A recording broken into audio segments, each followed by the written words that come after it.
It's officially hurricane season. Are you worried about your home not being prepared? Well, don't fret. In this video, I'm going to give you my best tips on how to get your home hurricane ready. Stay tuned. Hey there, I'm Linda Hart. If you're new here, I'm a local real estate agent in St. Petersburg, Florida, and I dive into the ins and outs of buying and selling homes, as well as tips to help save you money. If that sounds good to you, let's get started. So as an agent, I have a lot of people that move here to Florida that ask me, Linda, how do I get my home ready for hurricane season? What do I need to do? Whether or not you're boarding your home up so that you can go back to up north if this is your second home, or if you're staying during hurricane season, you're going to need to know how to secure your home during that hurricane. So the first tip that I have is secure your roof. During raining season, our roofs can be compromised, especially if we have a lot of trees or if it's an aged roof. So if we have a rain before the hurricanes come, check your ceilings to make sure that you don't have any spots on your ceiling that can indicate a roof leak. If you do find something, make sure that you get that repaired as soon as possible. If you have any loose shingles or any nails coming up out of the shingles, make sure that you get that taken care of as well. If you do find that your roof is old and it needs to be replaced, now is a good time to take care of that before the hurricanes come. Roofers are very busy, especially during hurricane season, and the prices can also go up very much, so you want to make sure that you take care of that before it's time for a hurricane to start heading our way. Windows and doors.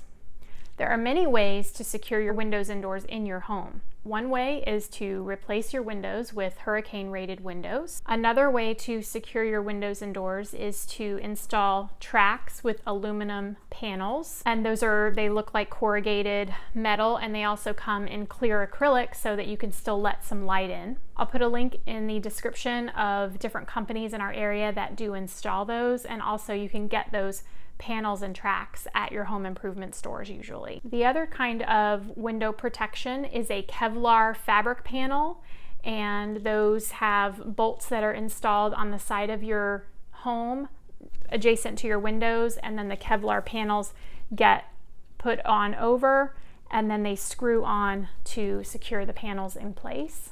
Another material is plywood, good old plywood. Measure your windows and cut the plywood to the size of your window.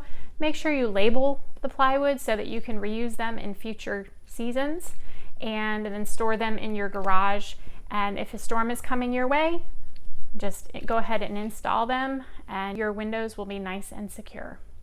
And finally, roll down shutters. These are commonly used in waterfront homes or condominiums. These things are permanently attached to your window frame and usually operate by either a manual on and off switch or a remote control. Often people who don't live here year round will leave their roll down shutters down to protect the home from any elements as well as heat during the summer months. Also, I'll leave a link for some local companies that install the roll down shutters as well. My next tip is to trim the canopy on your trees. If you live in a neighborhood like I do, we have a lot of trees surrounding our homes, and during a storm, they can really cause some serious damage. So I recommend contacting a tree trimming company to come and raise the canopy on that tree to avoid having any tree damage to your roof or to your windows. It's also a good idea to inspect your trees to make sure that there's no rotting or decaying trees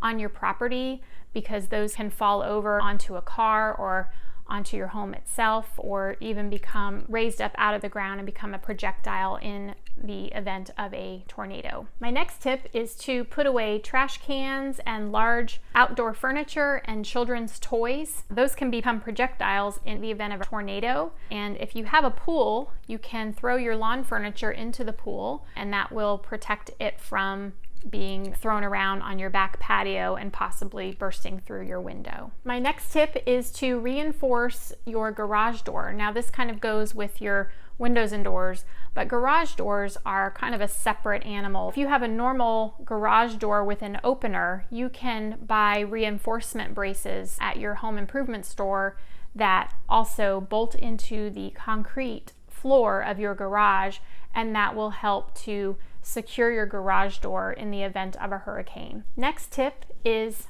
know your zone. Now, many people in Florida confuse your evacuation zone from your flood zone.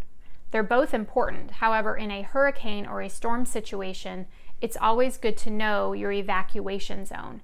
And this can be found on several websites through the county, but it can also be found on your water bill. Like, we live in a evacuation zone C, but we are in a non-flood area. So what that means is they evacuate first A zone, then B zone, then C zone. So if you live in an A zone, which is typically waterfront property or mobile homes, you will be the first to be evacuated. Now, your flood zone is a different map, and that has to do with the elevation of your property, and that's more to determine your insurance liability and whether or not you need to buy flood insurance. And that is leading me to my next tip. Insurance. Make sure you have adequate insurance on your home. If you have any water intrusion, your homeowner's insurance may not cover water that comes in if you do not have a flood policy attached to that insurance policy to your home. If you live in a flood zone and you have flood insurance, make sure that the coverage limits are adequate enough to cover any potential hurricane damage. Your insurance agent should be able to guide you with that. If you don't live in a flood zone and don't have flood insurance, it's always a good idea to add it to your policy. When you live in a non-flood area or a high elevation, flood insurance can be very affordable, as little as $400 a year sometimes. Downspouts and gutters. Make sure that your gutters are cleared of all debris and that your downspouts are extended away from your home and out to your yard, far away from your home. The longer your downspout return is at the bottom, the further away it will divert the water from your home, and this could save you from having any kind of interior flooding or damage from water that's pooling in your yard.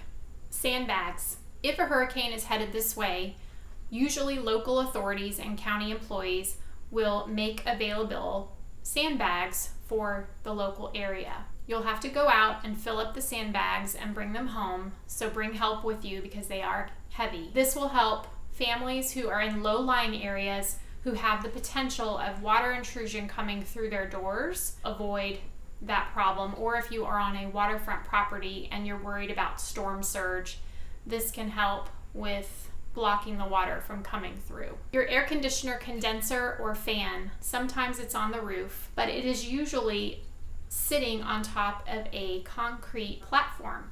Make sure that your air conditioner contractor has strapped this down with a hurricane rated strapping so that your air conditioner condenser does not lift up and fly away during a potential tornado or hurricane that's coming through.